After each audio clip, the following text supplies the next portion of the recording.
Hello, good morning, everyone. My name is Jarek Janio. I'm the founder of Friday SLO Talks. I'm joined by my colleagues Enrique and Bo for today's presentation of most frequently asked questions about SLOs, questions that appear that have been appearing in recent history of our Friday SLO Talks for about a year or two. It's really a compilation of questions that people ask, starting with why do we talk about learning? What's wrong with the current accountability system as we know it in our higher education institutions? Why is it that paying attention to what students can actually do matters? With that, let me go ahead and start with certain theoretical background, if you will, just to make sure that we have our audience on task, so to speak. Would you please list in the chat the learning theories that you're familiar with? This is learning theories. What would guide us, or what should guide us as we talk about assessment of student learning.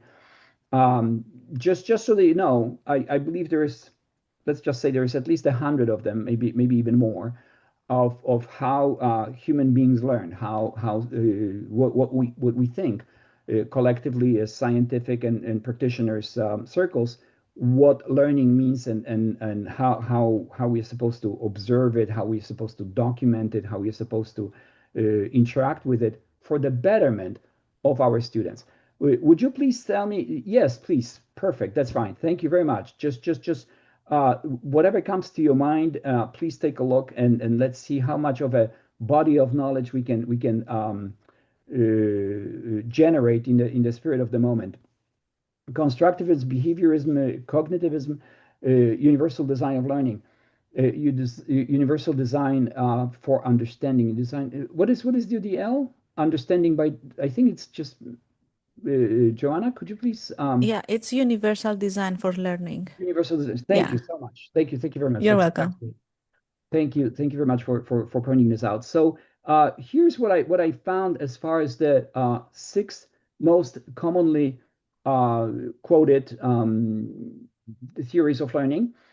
Full disclosure here, Gemini and ChatGPT helped me generate these beautiful infographics. I kind of like absolutely fell in love with them because they convey so much information per square foot. It's just amazing. So I hope they are fairly clear. I did vet them. I hope they are they convey the message very well. It's just that it is they do convey quite a bit of information on per slide. So when we start with behaviorism, which is what we are going to talk about quite a bit, is the fact that behaviorism as a learning theory informs our interactions with students that are based on observable behavior. So faculty issue a prompt, students respond, and that's how we know that students have learned. Here's a perhaps underlying concept, or a creed, or tagline. The question is, when it comes to assessment of student learning, is what it is that students can do that they couldn't do before. So we start with certain skills and competencies that students exhibit at the beginning of the course, instructional program, um, instructional entity, or instructional activity. And then at the end, we assess them and we realize that students can do something that they couldn't do before. Behaviorism addresses this straightforwardly. And now, why is it that other theories of human learning don't, or how do they see it? So when we go to cognitivism, which is we are pretty much familiar, if we've been around in educational circles, then we know what cognitivism is. The difference between behaviorism and cognitivism is that cognitivism is associated usually with Jean Piaget, who's the precursor of the stress on memory and processing of internal representations. And the biggest issue here is the biggest difference is that when behaviorism, B.F. Skinner obviously comes to mind, and John Watson and others, pay attention to what it is that students can do. On the opposite side of the spectrum, Jean Piaget and others try to analyze thought processes. They try to understand, study what is happening in our brains as we learn. So the clear implication to student and teacher activities in the classroom is that behaviorists can attest to what it is that students can do because they observe them. When it comes to the processing of or thought processing or processes that supposedly happen in our brains, and I'm really using the word supposedly purposefully here because we really don't know what's happening in our students' brains. When you think about it, think for a moment what is happening in your brain. Hopefully you're focused on what it is that I'm talking about. But by looking at me, especially in the chat room, and especially if people have their cameras turned off, there's just no way on the planet I can tell what it is that's happening in your brains, in my audience brains. So for that reason, cognitivism could be studied, and I suppose it should be, and it certainly is studied, as a science of what it is that's happening in our brains as a result of something else happening. And I will just leave it at that because we can't attest to any thought processes in the classroom unless students produce certain behaviors. The constructivism is pretty much the same idea or similar idea to cognitivism. It has to do with the construction of learning, right? That learning is an active process. We have heard things like project-based learning or engaged learning, active learning. So students actively create their learning in their brains, and we really, again, that's sort of by default shouldn't be thinking of students as them versus us, because that's what we all do, right? We do create our learning in our brains, and let's just say that's true according to what Vygotsky says. However, until students produce the results of those constructions, we don't really know what's happening in their brains either. So we could say that social interaction helps students attain skills and competencies. But again, we don't know that this is true until students produce certain behaviors or certain products of that behavior. That's where experiential learning comes in. The same story is repeated here. Students go through some kind of an experience, but the theory itself does not address the learning aspect until students apply what they have learned, and we can actually attest to the fact that they can now produce something that they couldn't do before, which again brings us to the behaviorism perspective.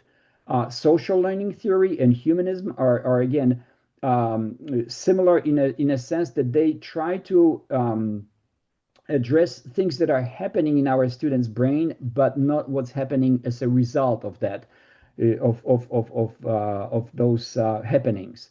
So when we talk about personal growth or self-actualization, well, the question remains: how do we attest to the fact that students exhibit personal growth in the classroom?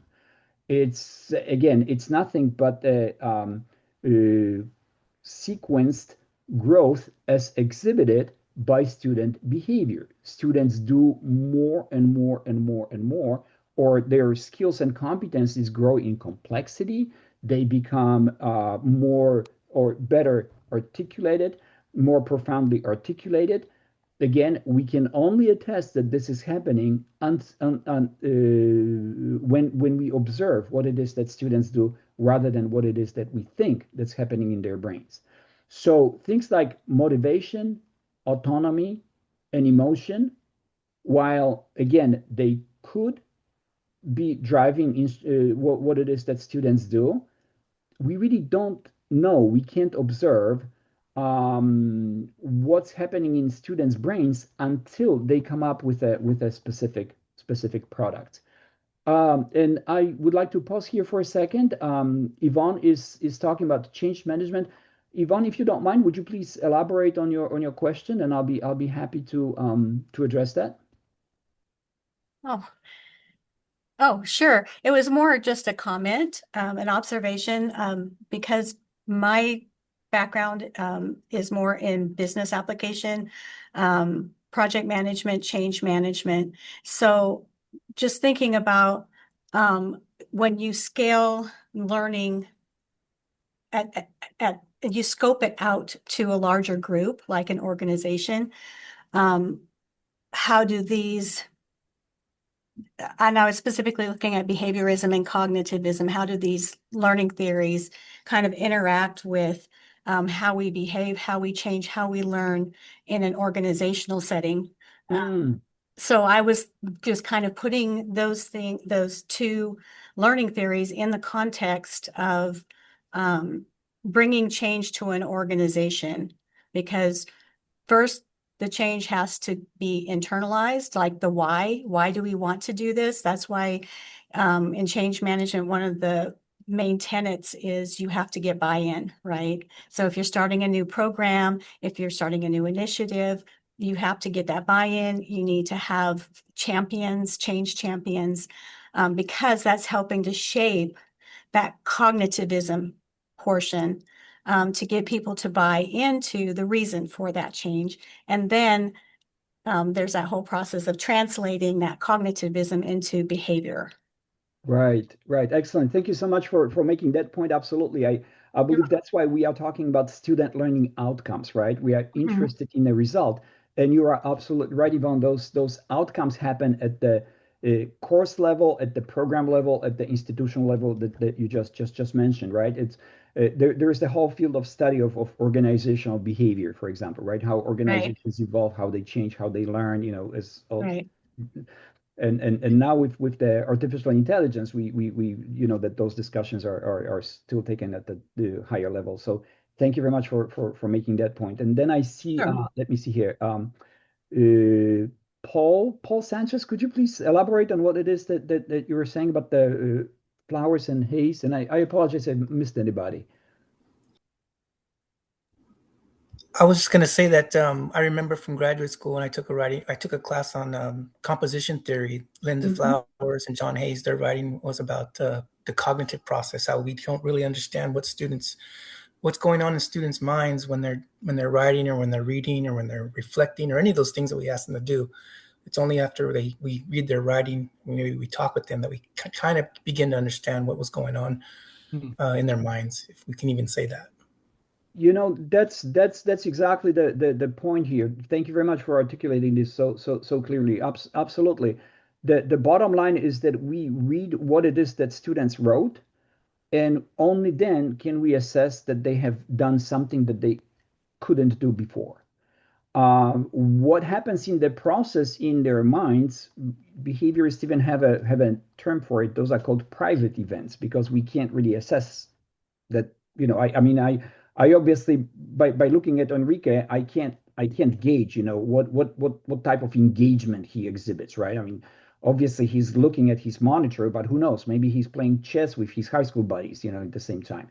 I just don't know. So in other words, whatever is happening in the brain, again, belongs to a science. I'm just not sure to what extent cognitivism or any one of those other theories can help teachers in the classroom. As a matter of fact, I dare say that terms such as motivation or grit or any type of an inner happening that's happening in our brain is to the detriment of our interaction with students, because we assume certain things. We start thinking that our students are well, yeah, if they're not performing well, then that means that they lack motivation, for example.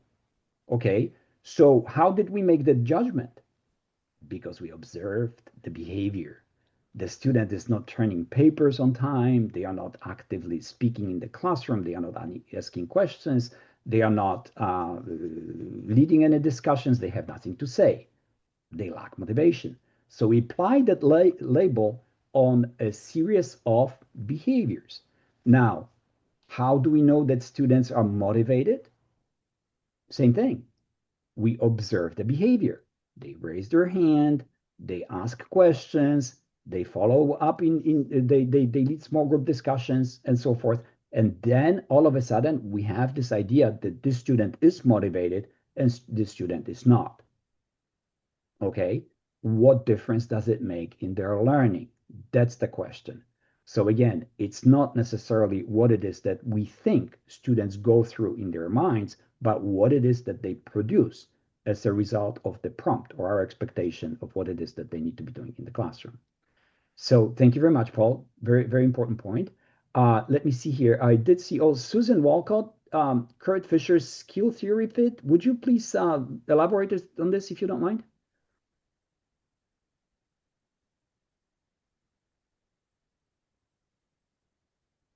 Okay. Sorry, I had my microphone Oh yeah, there you are. off. Okay, super. Thank you. Go ahead. Go ahead. I've always found Kurt Fisher's work to be really helpful in observing student performance and the inconsistencies. I'm often focusing on critical thinking, and one of the things that Kurt Fisher talks about is that student performance will start to improve and then it'll drop back down, revert, and so forth.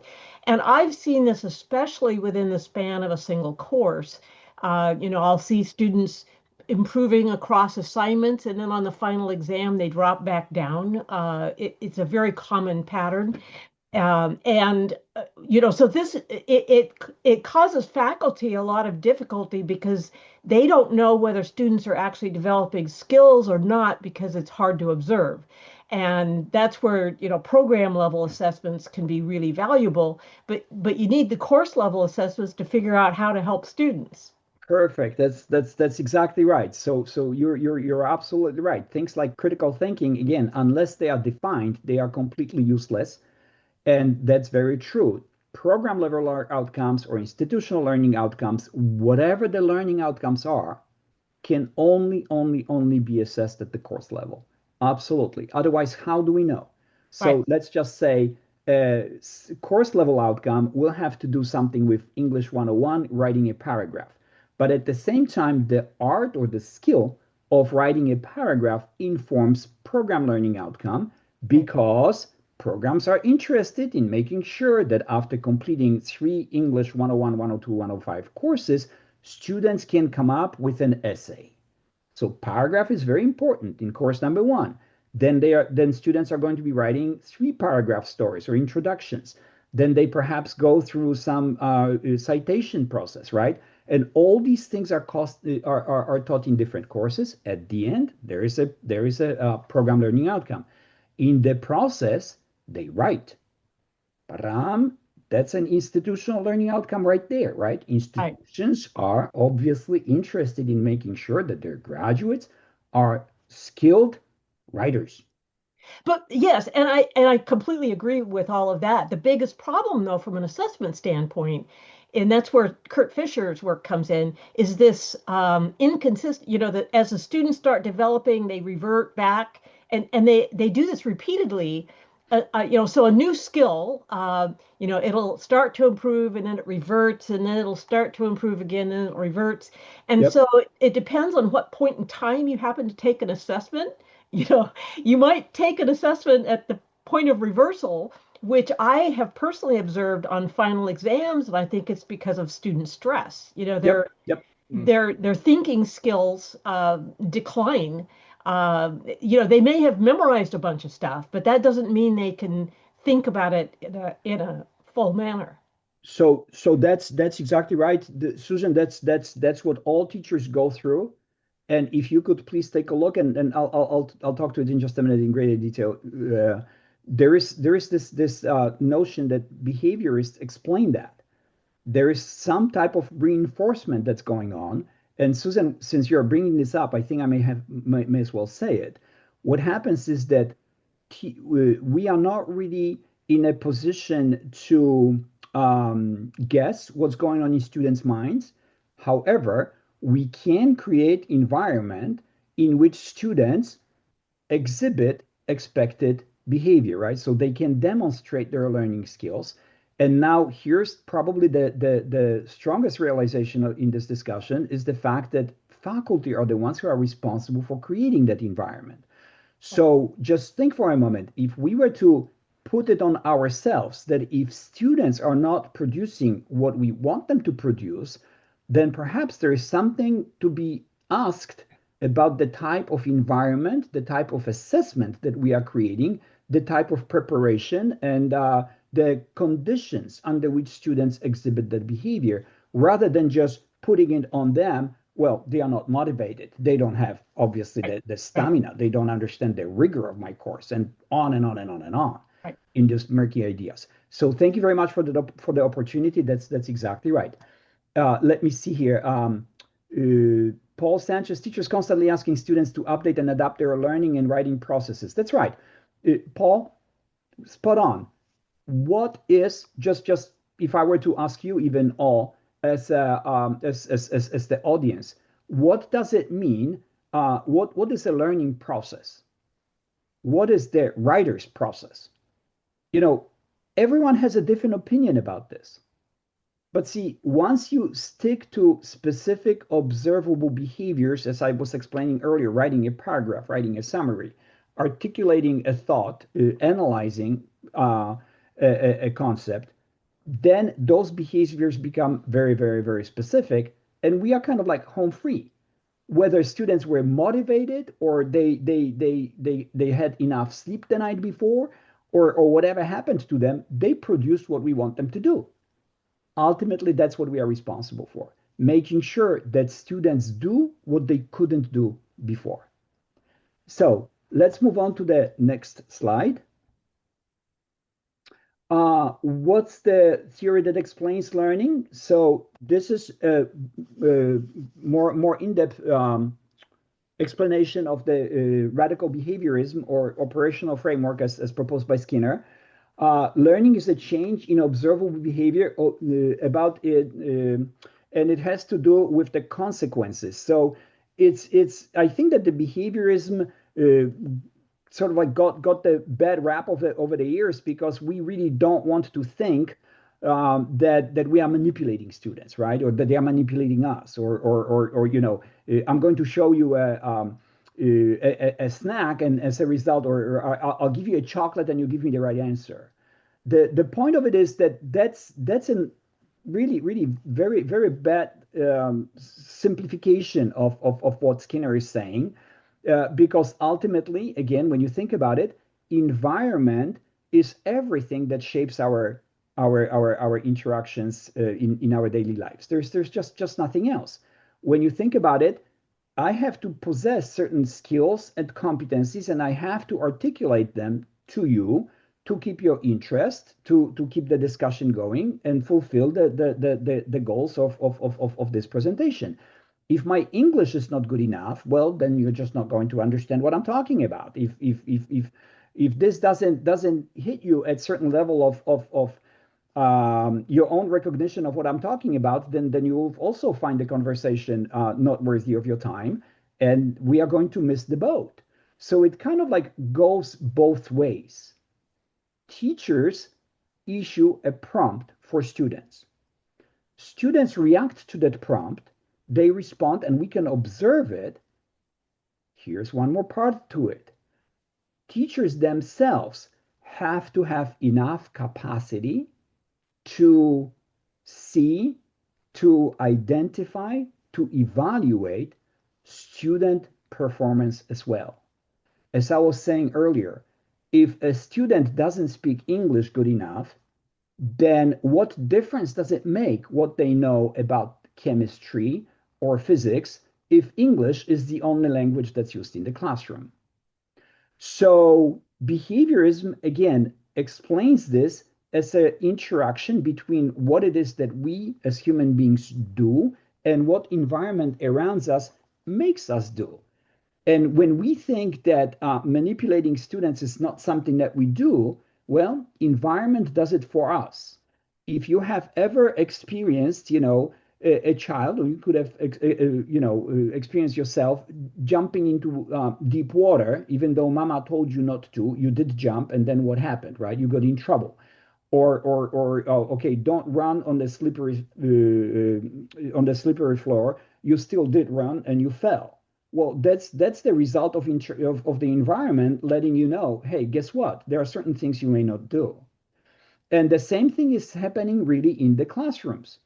If we expect certain behaviors, certain reciprocity, right, going back and forth, then we need to know what those conditions for this behavior, what is the environment, and we need to specifically outline those aspects so that the desired product or behavior is what shows up to us. So let me see here. Again, I will pause here for the second, and I would like Jarek, yeah, Kelly. Yes, please, Enrique. Yes, thank you. real quick, how do I say this? We often use language narrative, as student learning, and I posted on the chat. Let's first describe what learning is, That's right. right? Let's start Exactly from right. there, from the bottom line, just from grassroots conversations. What is Yep. learning? Yep. The minute you start analyzing the behavior, the conditions, and the criteria of what is it that you want students to learn, and I think so I think you will then have this be the starting to learn the behavioral psychology, the instructional design, the student engagement strategies, then to capture the assessments of students learning. That's right, and that's why it's so important. Again, this is an important consideration, Enrique. We have to specify exactly what's expected, and unless we do it in behavioral ways, there's nothing we can do. We can't just ask students even things like, "Do you understand?" Okay, and student says, "Yes, of course I do." Okay, how do I know that they actually did understand? Until I ask them, okay, come up to the board and apply it. Now I want you to evaluate this. I want you to synthesize what we just talked about. I would like you to even list or produce a new way of looking at it. And now, in this interaction, as Enrique is saying, all of a sudden I see what it is that students can do rather than what I think they mean when they nod their head by saying, yes, I do understand. But Please. also often, the case is, somewhat in our college sometimes, not everyone, but yeah, how do you know it? Well, out, out of 35 students, 20 students got A's. That's right. That's how I know that, learning took place. And so, you know, Yep. And you know what happens with grading, right? That mhm. Thursday at 5 p.m. the essay was due. Well, sorry, Johnny, yeah, you were late by 15 minutes, and I have to be fair to everyone. Here goes 10% of your grade, right? Because you were late. What does it have to do with chemistry or philosophy or psychology? As disciplines that students are studying? No, nothing. It's just the fact that students is late, the grade goes down. So this is what behaviorism stresses: is specific observable behavior. And if notion or whatever it is that we expect of our students to do cannot be observed, cannot be verified, then it's not an SLO. So deeper learning or deeper understanding or better level of engagement, those cannot possibly be outcomes of student learning. And again, I apologize for Skinners and the pigeons. I'm not sure if I, where those came from, but anyway, they're there. So what does it mean for students to learn? Why experiential learning or active learning do not define learning? Well, here's the example. We have experiential learning, project-based learning, or active learning. When you think about it, those are the words or phrases that really introduce quite a bit of confusion to our professional discussions. Experiential learning means that students go through a certain experiment, right? That there are certain students experiment with the environment. No problem. They do engage in activities in the classroom that may be hands-on, small group discussions. There's quite a bit of action, interaction happening in the classroom. Again, environment is very demanding on students. They are running around, they are talking, they are smiling, they are asking questions. Here's the question: how does experiential learning address learning? How do we know that students have learned? And probably the biggest problem here is that better test scores is not really an answer to that question. We talked about grading. We know we know the limits of standardized testing. We know what it means for students to write an essay at the end of the semester. You know how it is. The final is due the week before the end of the semester, and then the faculty, lock themselves up on Thursday afternoon with stacks of papers, and then by Sunday evening they are done. And on Monday morning, they start distributing the papers back to students, and this is what you've done. And, students write 5, 10-page essays. The only thing that matters to them is they go to the last page, flipping through the pages, if they still use paper, just to see what the grade is. Okay, I got a B+, I'm done. All those comments, all these things that we talked about, well, yeah, we can probably review them. We can talk about them. We can have a conversation.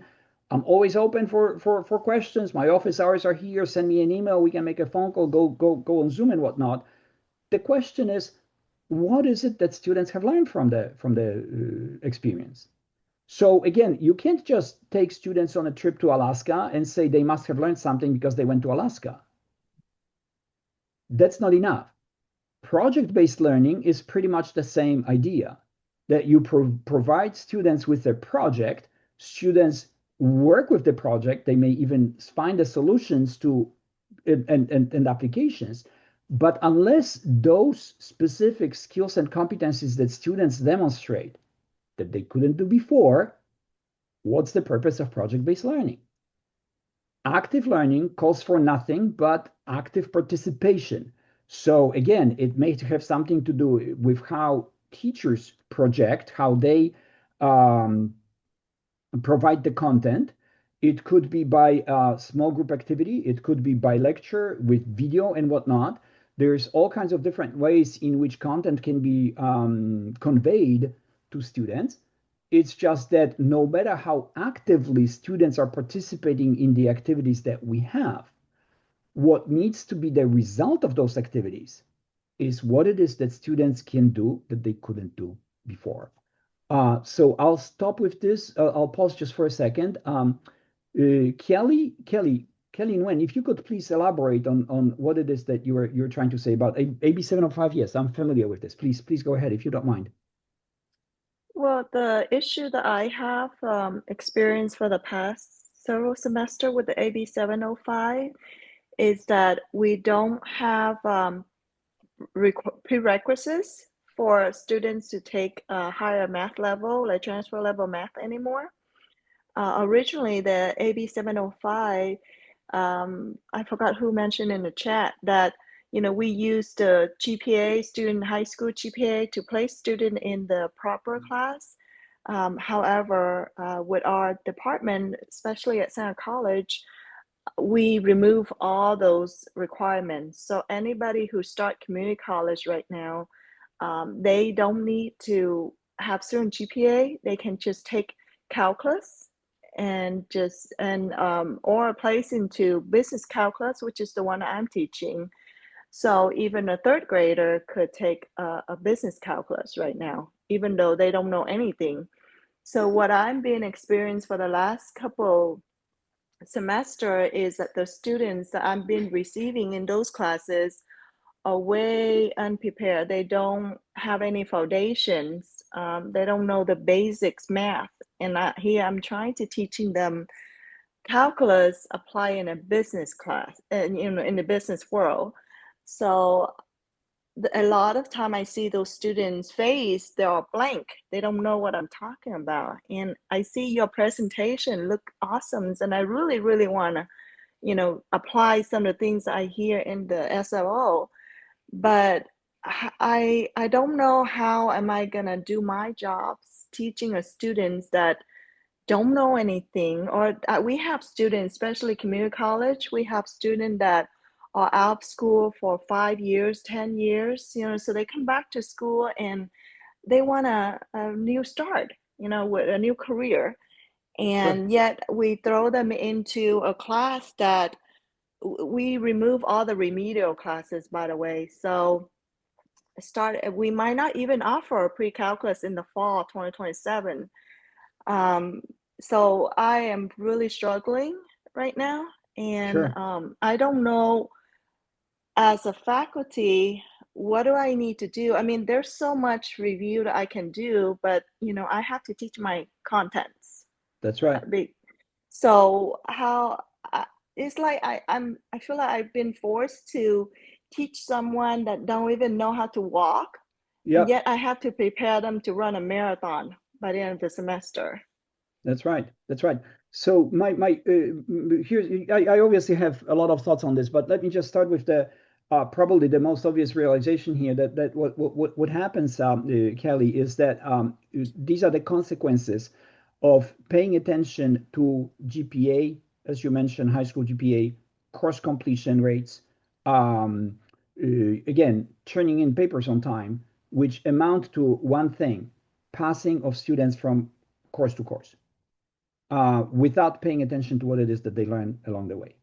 So in your case, again, this is unfortunately what we are experiencing, and I think that's not only California. I think that's the trend from across the country, that we try to make sure, or we put stress on course completion, not learning. Learning is not defined, so we don't pay attention to it. We just make sure that our students progress as fast as you can, and as far as they can. And you're absolutely right. That's a huge challenge for faculty, because again, ultimately, you don't know what students are bringing into the class. You teach to the middle of the class, so to speak, to make sure that most of your students pass the course. And then at the end of the course, well, good riddance. That's I'm keeping my fingers crossed. I hope you will do fine. So the issue here is, what you can do as faculty is specify at the beginning of the semester, at the beginning of the course, specify skills and competencies that students need to demonstrate by the end of the course. Then what you could do, and again, it's not always easy, and I completely sympathize with the 16-week semester requirement and the assessments that can be administered in the course.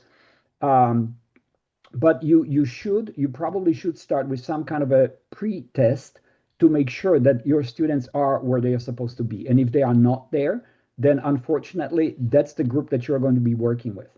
And now you have 16 weeks. So all you can do is really move students from week to week to week to week in 16-week sequence to make sure that at the end, they demonstrate what it is that they couldn't do before. That's the idea. So if you want, I'll be happy to meet with you even and go through your syllabus and talk about how to structure this, at least theoretically, and then we can try to put it in practice. And again, I'll be happy to meet with you and discuss this in greater detail. But the bottom line is that we need to have some kind of a pretest or assessment that happens at the beginning of the course to attest to skill and competency level that students demonstrate when they enter your class. then you're going to make sure that there is a sequence of activities or student opportunities or environments, things where students can demonstrate what it is that they can do with the concepts that they need to be skills that they need to be acquiring in the course at the more and more sophisticated level every step along the way until they get to week 16, which is where the time ends.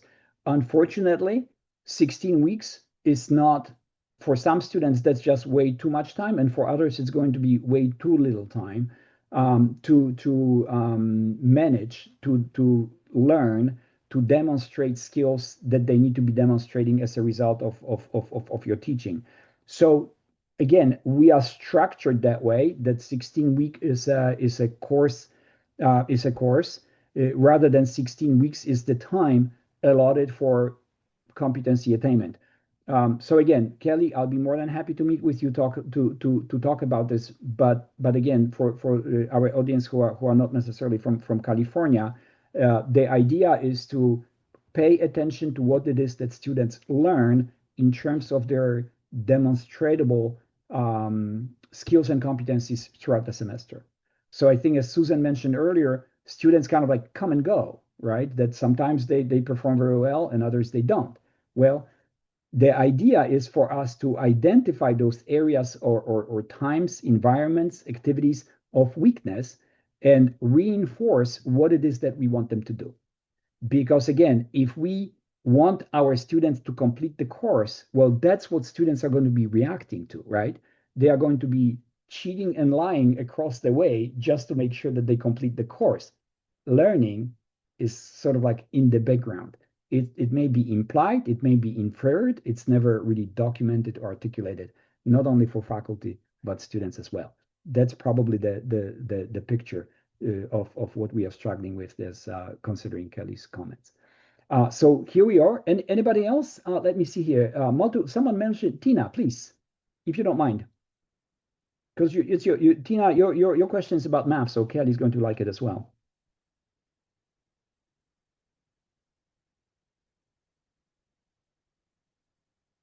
Tina, can you unmute yourself? I'm sorry. Okay, we can wait for Tina. Let's move on to the next. Tina, if you would like to speak, don't hesitate. And here we go. This is the list of ideas or commonly used phrases that describe learning. And by using them, we think that we are okay, that everything's happening. But in reality, what is the problem?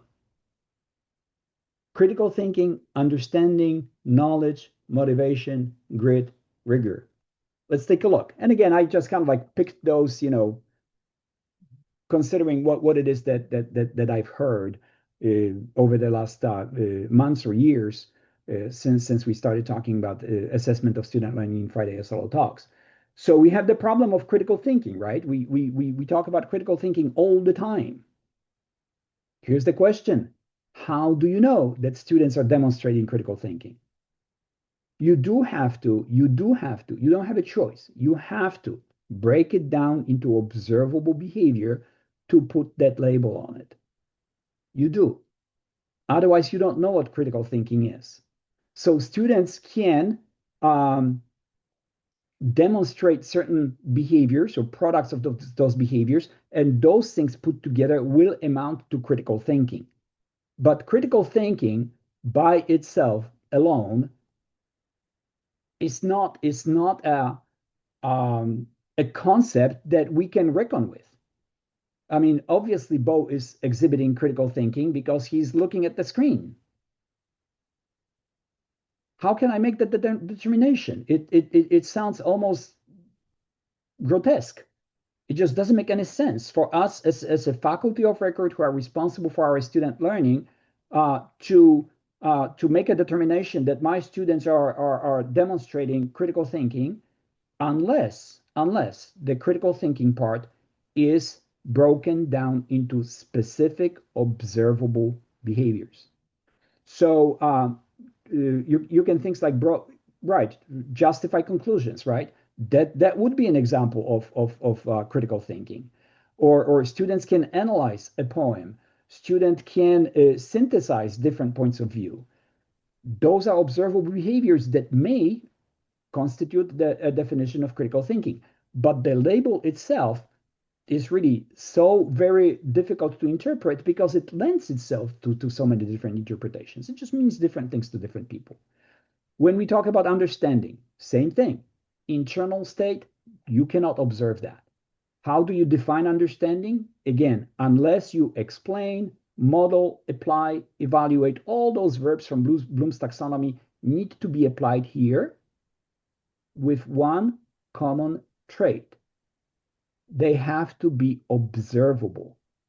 If students demonstrate knowledge,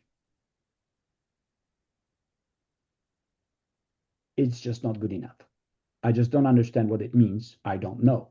I cannot tell what it means for students to demonstrate knowledge. This has to be broken down.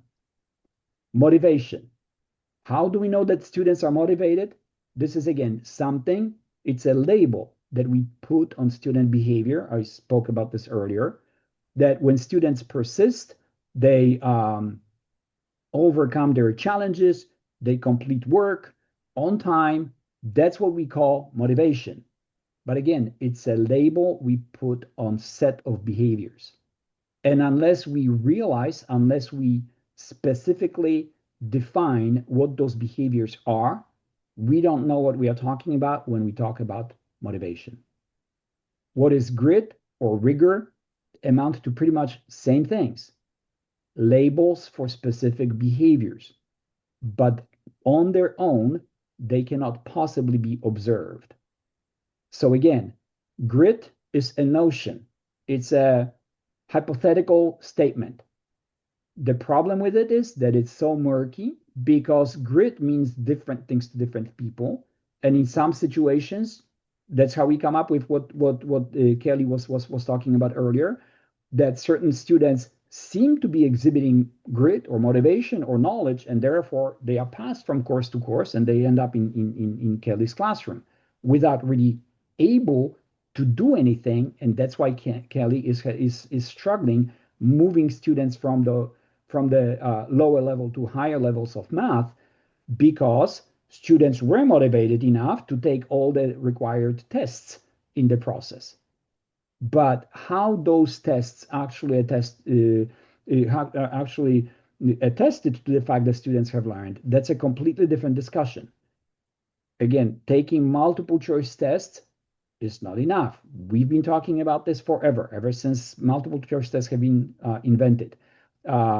Grading system, we know what grading system is, very subjective. Then there is the issue of, teachers get sick and the students get a sub, or issues with online learning. Again, without specific definition of what learning is, as understood by observable behavior, product of that behavior, it's very difficult for us to talk about things that drive it, like grit, motivation, and critical thinking. Sorry. Tina, okay, thank you, Marisa. Excellent. Yes, I will make the presentation available as well. Where do SLOs come from? Yeah, we probably know this already. And Kelly, this is probably a good slide for you. Student learning outcomes come from syllabus. There is a starting point, right? There is a document that specifies the course content. So you have course outline of record in community colleges, and there is the syllabus that we can use, of course, as they have been taught in the past. There is other ways of determining this. It's just that one thing needs to be there in common, that course content should contain all skills and competencies that students acquire in the course. Does it make sense? Once that happens, then we know what the course is supposed to teach our students. Please observe, I am not talking here about what it is that course is going to introduce students to, or students are going to be familiar, or we will go over. The course will cover. None of these things matter unless they are specified as observable outcomes, learning outcomes that students can demonstrate. That's the difference. Then we have, so that's where they come from. So these are the course learning outcomes. And as I explained earlier, they align with program and institutional learning outcomes. So course topics should revolve around what it is that students can do with the content. Learning outcomes do not ever exist in a vacuum. Student learning outcomes are skills and competencies. We are familiar with Bloom's taxonomy, right? Students can apply, students can evaluate, students can list, students can synthesize in a specific content of the discipline that they are studying. So students can analyze a poem in English. Students can analyze a chemical formula as it is applied somewhere else. Students can apply a philosophical construct to a real life scenario, and so forth. So again, once we translate the observable once we translate the content of the course into observable student learning outcomes, that's when we know how to assess them and why we talk about students learning. Because students all of a sudden can demonstrate. We don't expect them to simply infer their learning from some murky behavior or our expectation or us looking at their faces and turning in the papers with some degree of enthusiasm about it or engagement in the classroom. What matters is what it is that students can do with the content that we are producing for them in the environment we create and we are responsible for. Any questions? I'm sorry.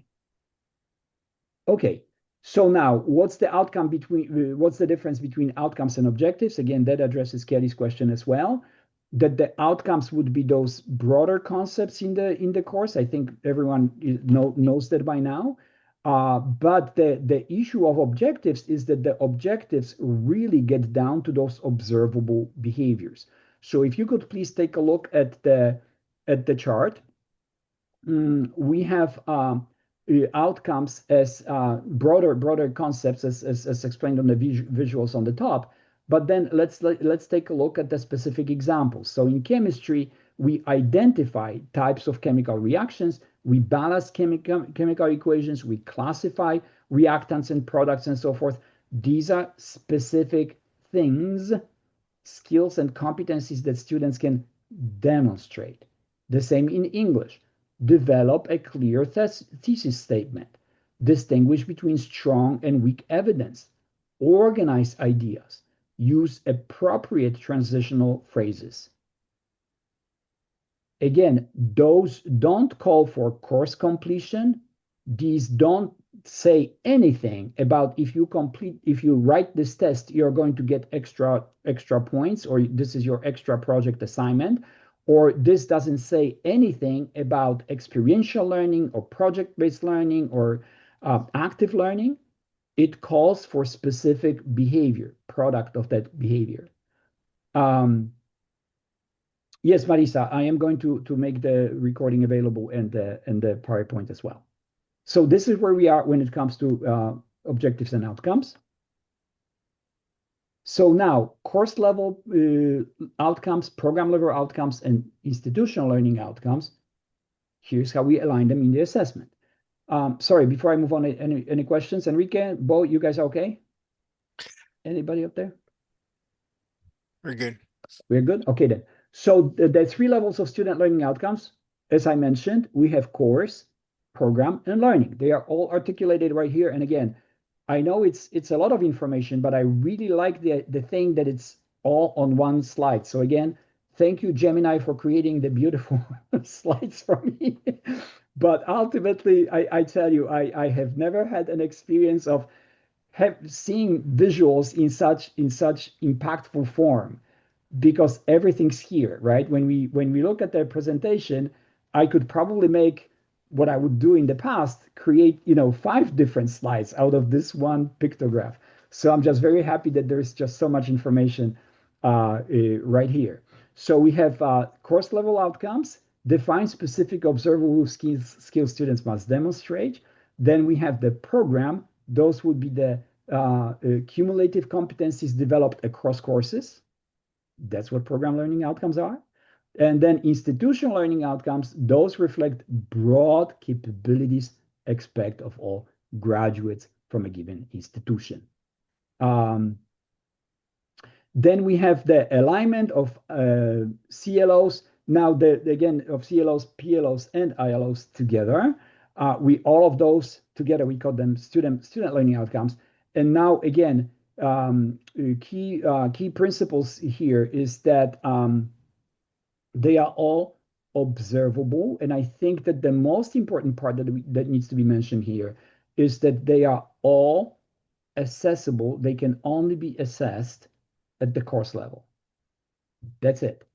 You can't give students an exit survey and say, what do you think you've learned in the course? Sorry, that's not enough. You have to catch them in the moment of doing what's expected of them to do in the course. Yeah. Jarek, we had Enrique was going to jump in here for a second. Sure, go ahead. Of course. If you go back to slide real quick, one yes, more. Of course. Sure, certainly. There was on the chat, they were asking, you have the alignment from the institutional learning outcomes to the program learning outcomes, then to the course. But then the question was, what happens at the student level? What happens at the student level? Yes, how do you then, if I'm reading this right, how do you then assess? Is it better to assess at the SLOs at the student level versus the course level?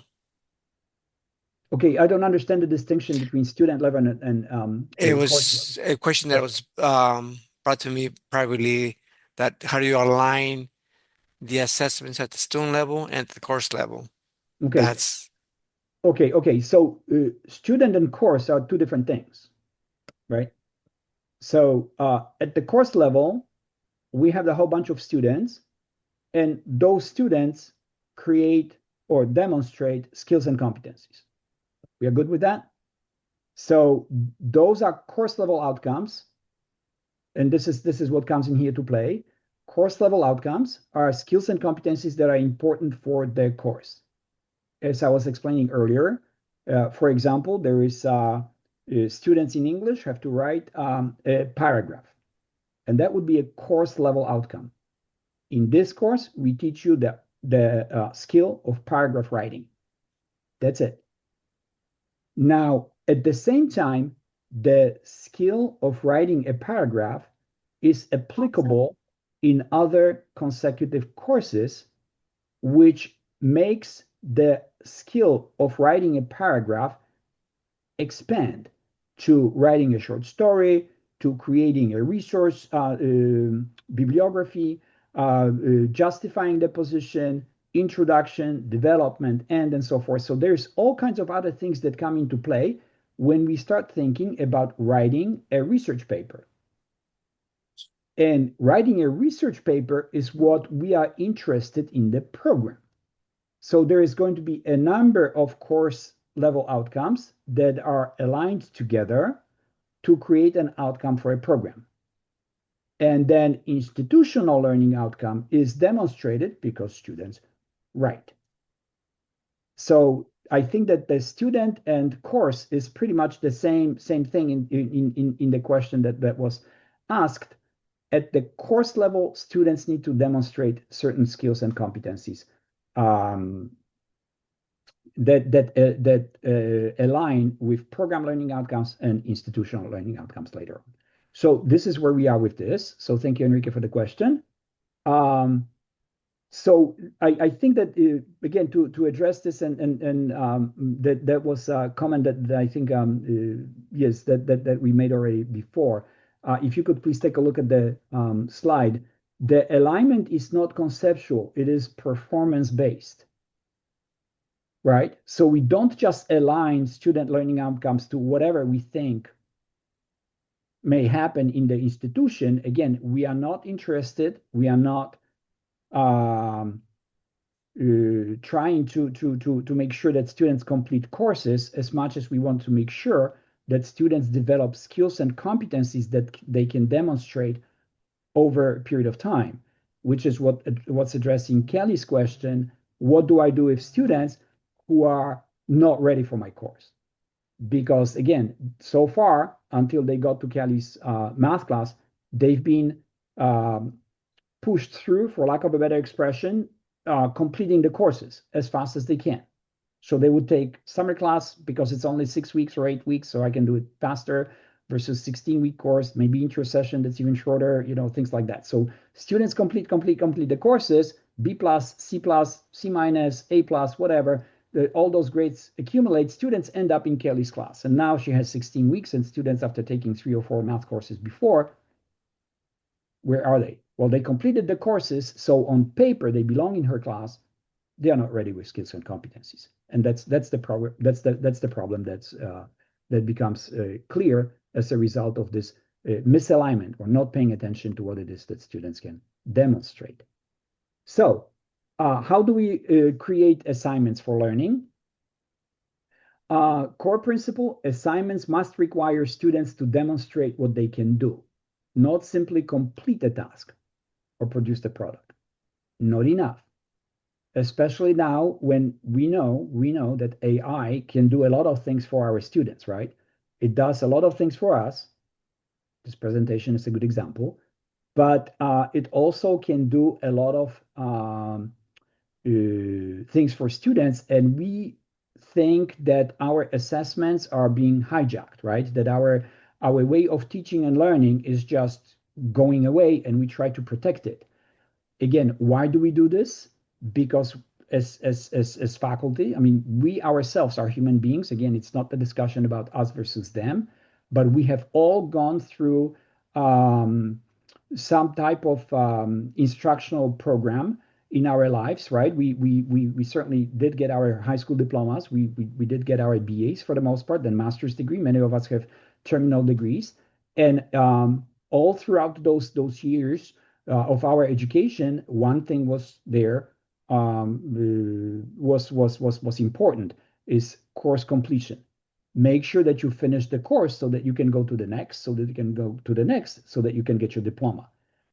And again, what you have learned in the process perhaps did not always have much to do with the content of the course as much as with the fact, for example, that you had to make sure that you satisfied faculty, right? You made your teacher happy, and then you passed the course. So again, there are many syllabuses even that start with statements such as, if you would like to get an A in the course, you have to write 3 papers. If you want to be in the course, then you have to write only 2 papers. If you're okay with a C in the course, then just write 1 paper and you're done. Okay, now with that type of arrangement, well, it's very easy for students to ask ChatGPT, please write a paper. I don't have 15 more minutes to write papers 2 and 3. I'll just do it. I would like to have it done in 5 minutes so that I can go and watch some Netflix. And then when I'm done with that, I'm going to send it to the teacher, and then I'm going to get a C in the class, and I'm out of the classroom. I'm completing my course. Then I can do whatever else I want to do with my spare time. So that's the problem, because we don't pay attention to what it is that students produce. We are interested how they produce it. And see, that's why we hear those voices about how students are supposed to be going back to the classrooms using blue books again, and sort of like, again, keeping tab on what it is that students, or how students do, how students produce the artifacts that would attest that they have learned something. Again, we don't have a defined learning. We don't have we don't specify what it is that students are expected to do as a result of the instructional activity. We just would like to make sure that they don't use AI. So that's what's causing our anxieties these days about what it is that's happening in our classrooms. So to make the assignments observable or better reflections of what it is that students can do, again, we have to specify the criteria. We have to define the conditions under which those criteria are met. We have to be explicit about the performance of students on a given assignment. And only then can we talk seriously about what it is that students can demonstrate. When you think about it, students who are interacting with ChatGPT when they are 5-year-old or 12 or 22 or 35, they all will have different ideas about what it is that ChatGPT can do for them. So this is a very clear guideline as to how we should use AI tools in the classrooms. We are going to, again, expect students to produce certain products or certain behaviors that will result in those products in case of online learning using AI, because this is the prompt and this is what's expected. Now, how students write, okay, true, we are not going to be concerned with this as much as what it is that what they write. And the act of writing is going to be, even if it falls on AI, the content of the text is going to be reflective of what it is that students are thinking about. And that part matters because, again, if students don't speak English well, AI can help them articulate their thoughts. But instead, we are focused on, well, yeah, but they are not doing it well enough in English. So maybe what we should do is create, again, create an activity where those two can be reconciled so that students pay attention to their writing skills at the time when they are creating content using ChatGPT and other AI tools. The question is, what are we trying to assess? Student writing skills? Just so that we know, writing skills cannot exist in isolation. Students have to write about something. So why do we teach writing? Well, we teach writing for students to convey messages to other places, to other times. Well, if that's the case, then let's make sure that those messages are clearly articulated. So now you have the process of revision, of peer review, making sure that the learning process is a public venture so that students have the opportunity to demonstrate what it is that they are doing in front of their classrooms by creating videos, by creating presentations about what it is that they have what they have analyzed, what they have evaluated in their texts. But this is going to create a set of skills and competencies that students can demonstrate to the teacher rather than, again, satisfy what broadly is understood as deeper learning or understanding of the concept that can somehow be void of the instructional context that's required in the classroom. Assessment rubrics, again, the more explicit they are, the better. And again, rubrics are good examples of what it is that students need to be demonstrating, because this is what students must do under what conditions and what is the standard. This is, again, going back to Kelly's math course, right? Students must do X, Y, and Z, and there are certain conditions that this is where the course content comes in. You have to analyze in chemistry, you have to analyze in philosophy, you have to analyze in psychology, you have to analyze in anything else that we teach. And then the quality, the standard of the standard of the response, the standard of the behavior is going to be defined, as we may perhaps say, okay, in English 101, this is the introductory course. English 103 is sort of like middle course, and then English 105 is going to be the culminating course. So this is where our standards are. This is where the complexity grows. But again, it's a complexity. It's the skill to articulate given skills in a specific more demanding environment. So when you translate the student learning outcomes and you define the performance levels, that's when you are home free, but you just have to ask those things, ask those questions when you are creating a rubric. So you write the descriptors as observable competencies. Then when the students can meet the demand of the given classroom, it's not just a matter of a claim that's not justified. It's not just a murky definition of, oh yes, I had this wonderful lecture today. All my students got it. Everybody was smiling. Everybody was happy. This was just the best day of my career.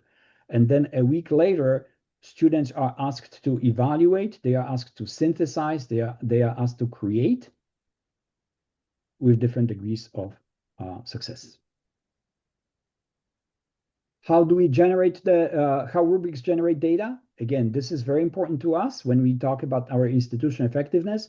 Right now, as we know, our institutions are based on course completion, GPA, transfer rates, diploma attainment, attendance, things of that nature that have nothing to do with learning. As a matter of fact, this data can be obtained, is obtained, without even ever talking to students, right?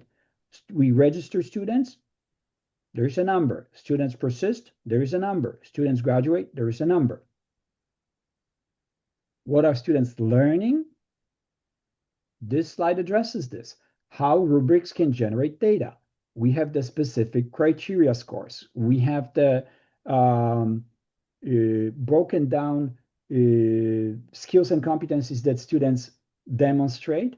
And again, even if we want to call them critical thinking, we still need to say what are the specific behaviors that we expect of students, what are the specific criteria, what is the standard, and now we can collect artifacts of student learning.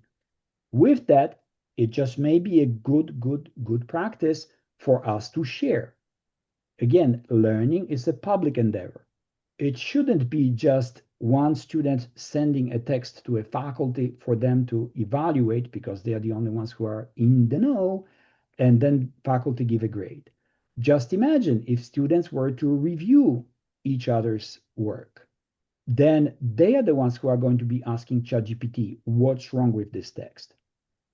Asking ChatGPT about opinion? Look now, if you were to put the label on it about critical thinking, the evaluation, the synthesis, the analysis, the creation, those are all skills that are coming into play only in this activity.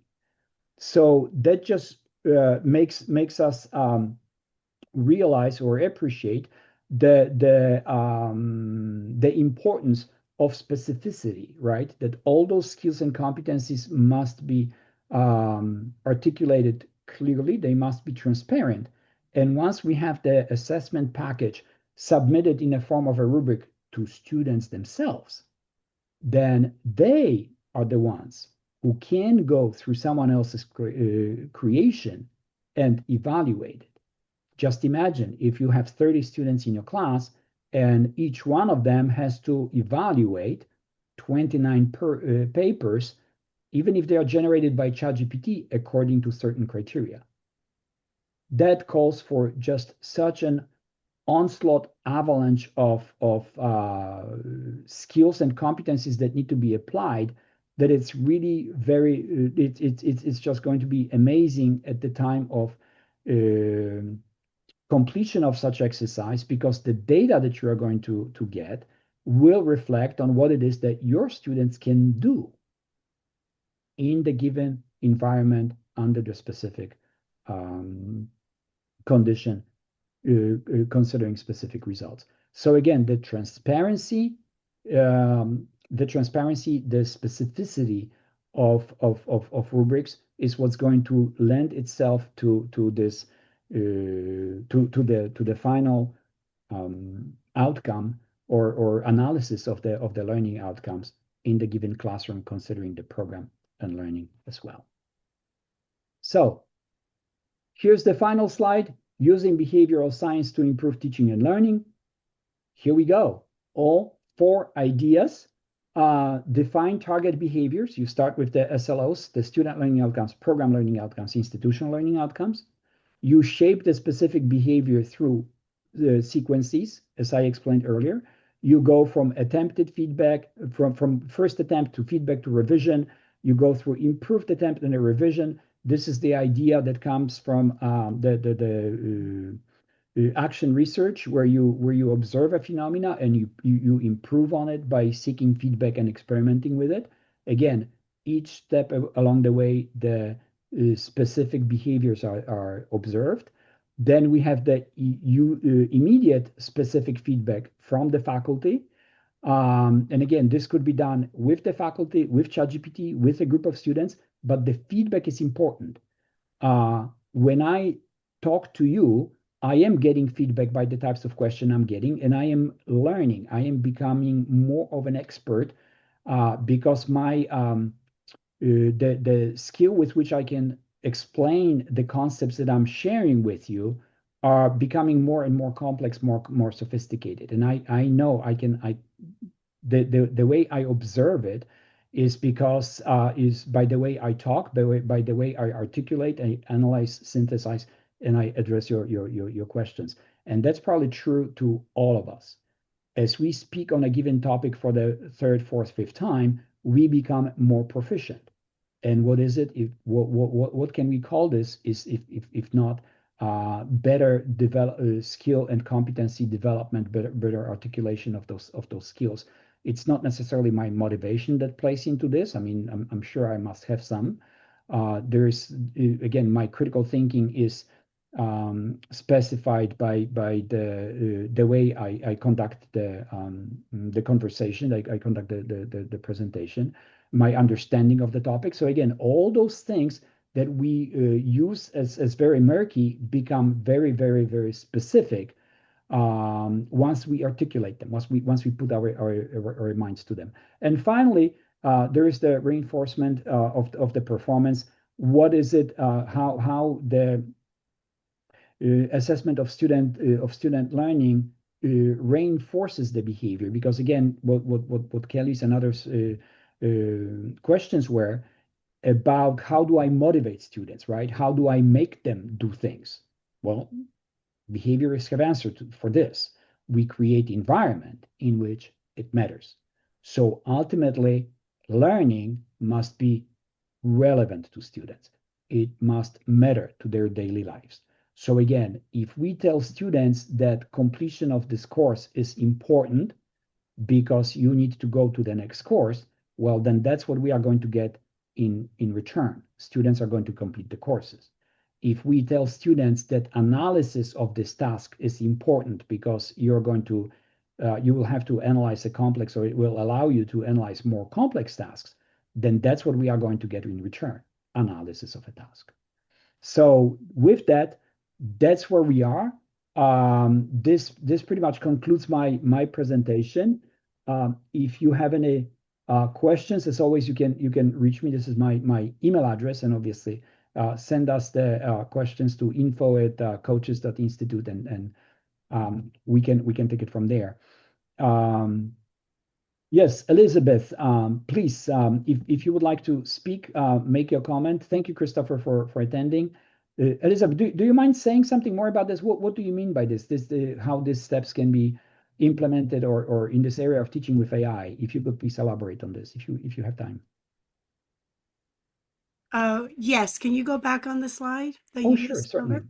Yes, of course. I like how everything starts with the learning objectives of outcomes of the class. And the part I think is key to teaching with the era of AI is the shaping behavior to sequencing, especially because you have the attempt, feedback, revision, improvement on the attempt. So it's more focused on the process of the learning. And I think within this shaping behavior through sequencing, we give the students room for them to be able to make mistakes, revise, make mistakes again, revise, and with that process, the struggle of the learning is clearly visible, especially if we add like group work, or you as the instructor are involved in all that. So I think that's important with it, that which leads to immediate feedback, right? So I think all of this makes AI less critical, and the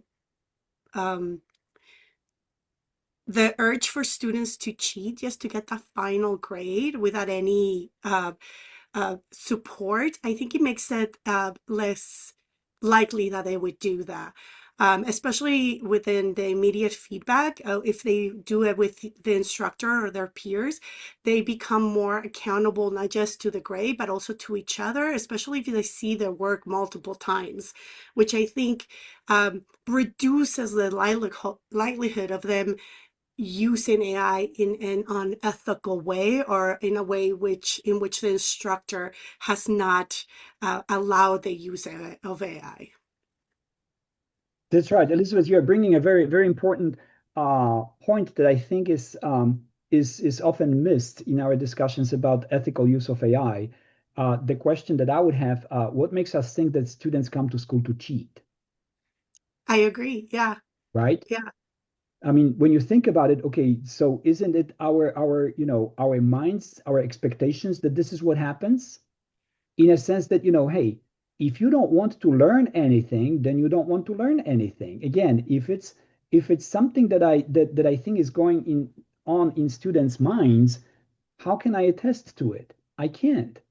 The only thing I can do is look at the behavior and product of that behavior, right? Mm-hmm. Because if I start thinking that, oh, wow, I mean, as a result of what I told them that, oh, yeah, they will just go to ChatGPT, they will, oh, no, this is just terrible. Without giving a second thought that perhaps there is way to employ artificial intelligence, considering that it's there. We can't just put the lid back on it and say, pretend that it doesn't exist. So your comment is very much spot on. Students are not coming to school to cheat. They are here to fulfill our expectations.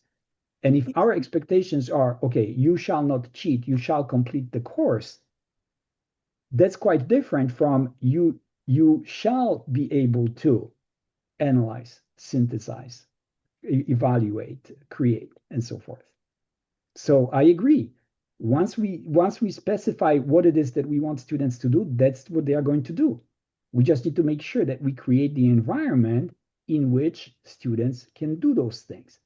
And if they don't, let's reflect on what is the environment that we are creating for them that makes them do X, Y, and Z instead of what we expect them, which may be A, B, C.